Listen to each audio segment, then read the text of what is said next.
हे दोस्तों नमस्कार। आप सबका स्वागत है हमारे यूट्यूब चैनल डियर गुरुजी पर। तो दोस्तों जीके और जीएस के एक और प्रैक्टिस सेट में आप सबका बहुत बहुत स्वागत है। तो पहला क्वेश्चन आपका कह रहा है यहाँ पर, देवबंद आंदोलन यूपी संयुक्त प्रांत में किस वर्ष में आरंभ हुआ था? तो ये आरंभ हुआ था दोस्तों 1866, यानी कि ऑप्शन जो इसका डी है वो बिल्कुल करेक्ट हो जाएगा। चलिए बढ़ते हैं अगले क्वेश्चन पर। तो अगला क्वेश्चन आपका कह रहा है कि मोतीलाल नेहरू और CR दास द्वारा 1923 में 1923 में किस गठित पार्टी का गठन हुआ था? तो उस गठित पार्टी का नाम बताना है। तो यहाँ पर जो ऑप्शन सी यानी कि स्वराज पार्टी, ये बिल्कुल करेक्ट हो जाएगा। तो असहयोग आंदोलन की असफलता के बाद कांग्रेस के विरोध में स्वराज पार्टी का गठन 1923 ईस्वी में मोतीलाल नेहरू और चित्तरंजन दास यानी कि CR दास ने मिलकर किया था।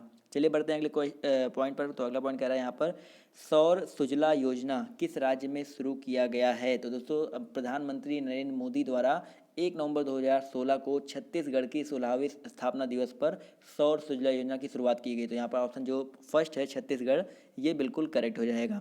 चलिए बढ़ते हैं अगले पॉइंट पर। दोस्तों अगला पॉइंट कर रहा है यहाँ पर, हाल ही में स्पार्क योजना का वेब पोर्टल किस मंत्रालय के द्वारा जारी किया गया? तो स्पार्क योजना, तो यहाँ पर स्पार्क जो है इसका जो फुल फॉर्म है हो जाएगा scheme for promotion of academy and research collaboration, ये इसका फुल फॉर्म था। और ये जो स्टार्ट किया गया था, ये दोस्तों स्टार्ट किया गया था मानव संसाधन और विकास मंत्रालय द्वारा। चलिए बढ़ते हैं अगले क्वेश्चन पर। तो अगला क्वेश्चन आपका यहाँ पर कह रहा है, निम्नलिखित में से किसके विरोध में रविंद्रनाथ टैगोर ने अपनी नाइटहुड का परित्याग कर दिया था? तो किसके विरोध में किया था दोस्तों? तो यहाँ पर 35 का जो ऑप्शन बी है, जलियांवाला बाग जो हत्याकांड हुआ था, जनसंहार हुआ था, उसके विरोध में अपना जो नाइटहुड का जो नाइटहुड की जो उपाधि है उसका परित्याग कर दिया था। चलिए बढ़ते हैं अगले पॉइंट पर। दोस्तों अगला क्वेश्चन कह रहा है यहाँ पर, सूची 1 और सूची 2 को सम्मिलित करना है। तो यहाँ पर जनजातियाँ दी गई हैं, उनके कुछ क्षेत्र दिए गए हैं। तो अगर देखा जाए खिरगिज जनजाति, देखो खिरगिज जो जनजाति है अगर इसकी बात करें तो ये आपका मध्य एशिया की है, तो इसको ऑप्शन सी से मिला देंगे 3 से। और उसके बाद आपका कह रहा है बुशमैन, तो बुशमैन की बात करें तो ये आपका कालाहारी से मिल जाएगा। और एनो की बात करें तो एनो आपका दोस्तों जो है वो जापान की एक जनजाति है। और बद्दू की बात करें दोस्तों, जो बद्दू है वो आपका अरब देश की जनजाति है। तो इसके अकॉर्डिंग देखा जाए तो ऑप्शन जो इसका 3 है, 3412, ये बिल्कुल करेक्ट हो जाएगा। क्वेश्चन नंबर आपका 37 कह रहा है कि वर्ष 2011 की जनगणना से संबंधित अंतरिम आंकड़ों के अनुसार भारत के किस समुदाय में सबसे कम लिंगानुपात है? तो यहाँ पर क्वेश्चन नंबर जो 37 है उसके अकॉर्डिंग यहाँ इसका जो करेक्ट आंसर है वो ऑप्शन बी हो जाएगा, सिख। जी हाँ, वर्ष 2011 की जनगणना के अनुसार न्यूनतम लिंगानुपात जो है 903 सिख समुदाय का है, जबकि मुस्लिम, जैन तथा बौद्ध संप्रदाय में लिंगानुपात जो है वो आपके, बौद्ध की अगर हम बात करें तो यहाँ पर आपके 965 हैं। और अगर हम बात करें दोस्तों मुस्लिमों की तो 951 है। और अगर हम बात करें जैन की तो आपका 954 है। चलिए बढ़ते हैं अगले क्वेश्चन पर। तो अगला क्वेश्चन आपका यहाँ पर कह रहा है, भारतीय संविधान स्पष्ट रूप से प्रेस की स्वतंत्रता की व्यवस्था नहीं करता, परंतु यह स्वतंत्रता अंतर्निहित है। किस अनुच्छेद में ऐसा कहा गया है? तो यह अनुच्छेद 19 के आ में वर्णित है, 19 फर्स्ट के आ में वर्णित है। तो ऑप्शन जो इसका ए है वो बिल्कुल करेक्ट हो जाएगा। चलिए बढ़ते हैं अगले क्वेश्चन पर। तो अगला क्वेश्चन आपका यहाँ पर कह रहा है, भारतीय संसद का संयुक्त अधिवेशन निम्नलिखित में से कौन एक बुला सकता है? संयुक्त अधिवेशन में निम्नलिखित में से कौन एक बुला सकता है? तो यहाँ पर जो ऑप्शन ए है यानी कि राष्ट्रपति बुला सकता है। तो संसद के दोनों सदनों का संयुक्त अधिवेशन राष्ट्रपति बुलाता है। तो ऑप्शन जो इसका ए है वो बिल्कुल करेक्ट हो जाएगा।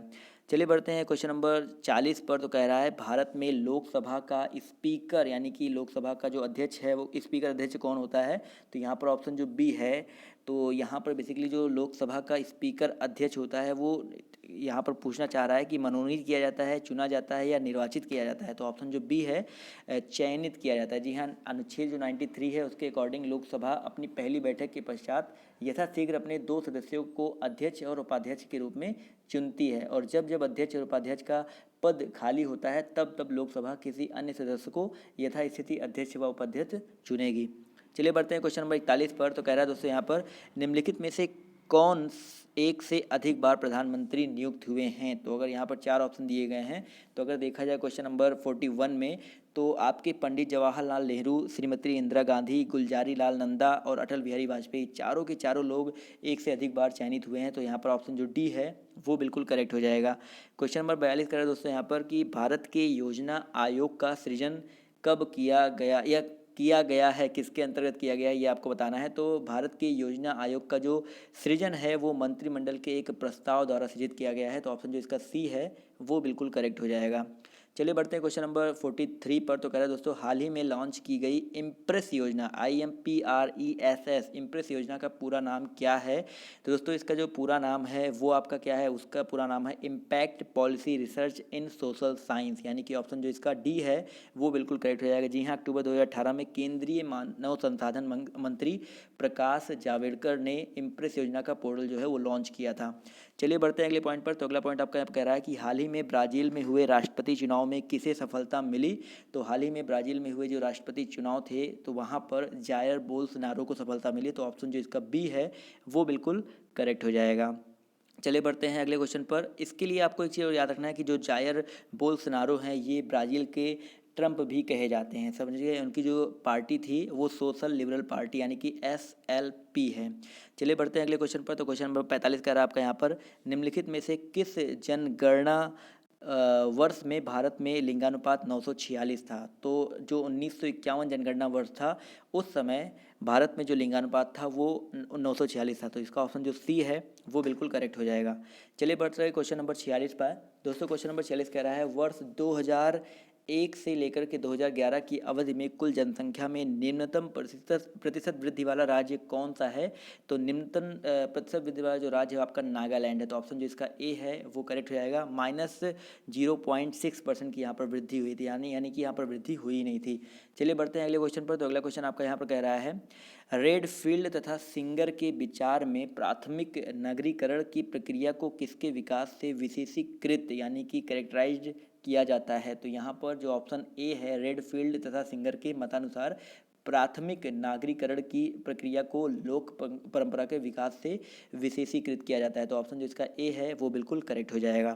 क्वेश्चन नंबर आपका 48 कह रहा है, उत्तर प्रदेश के निम्नलिखित नगरों का भौगोलिक क्षेत्रफल की दृष्टि से सही अवरोही क्रम क्या है? तो अगर यहाँ पर देखा जाए तो ऑप्शन जो डी है वो करेक्ट हो जाएगा। अवरोही क्रम का मतलब होता है पहले सबसे ज़्यादा, मतलब क्षेत्रफल की दृष्टि से तो सबसे बड़ा आपका वाराणसी है, फिर आपका गौतम बुद्ध नगर है जो कि पहले नोएडा था, उसके बाद आपका क्या बोलते हैं बागपत है, फिर आपका संत रविदास नगर है। समझ गए दोस्तों। चलिए बढ़ते हैं अगले पॉइंट पर। तो क्वेश्चन नंबर आपका 49 कह रहा है, निम्नांकित में से कौन भारतीय गणतंत्र का प्रमुख है? भारतीय गणतंत्र का प्रमुख दोस्तों कौन है? तो दोस्तों भारतीय गणतंत्र का जो प्रमुख होता है वो आपका भारत का राष्ट्रपति होता है। किस अनुच्छेद के अंतर्गत कहा गया है? तो यहाँ पर भारत का जो संविधान का अनुच्छेद 52 है उसमें कहा गया है कि भारत का एक राष्ट्रपति होगा और हमारे संविधान की योजना में राष्ट्रपति का पद सर्वाधिक सम्मान, गरिमा तथा प्रतिष्ठा का है। वह राज्य का अध्यक्ष होता है और भारत सरकार की समूची कार्यपालिका कार्यवाही उसके ही नाम से की जाती है। समझ गए दोस्तों। तो ऑप्शन जो इसका ए है वो बिल्कुल करेक्ट हो जाएगा। चलिए लास्ट क्वेश्चन पर आते हैं। तो ये आपका होमवर्क है, तो आपको कमेंट करके बताना है, सूची 1 सूची 2 है, इसको मिला करके इसका जो जवाब है आपको कमेंट करके बताना है। तो आई होप दोस्तों आप सबको वीडियो पसंद आई होगी। वीडियो अगर आपको पसंद आई तो वीडियो को लाइक कर दीजिएगा। अगर चैनल पर नए हैं तो चैनल को सब्सक्राइब करना मत भूलिएगा, और वीडियो अगर आपको बहुत ज़्यादा पसंद आई तो वीडियो को शेयर भी कर दीजिएगा। तो अभी के लिए बाय बाय, टेक केयर, जय हिंद, जय भारत। मिलते हैं आप सबसे नेक्स्ट वीडियो में।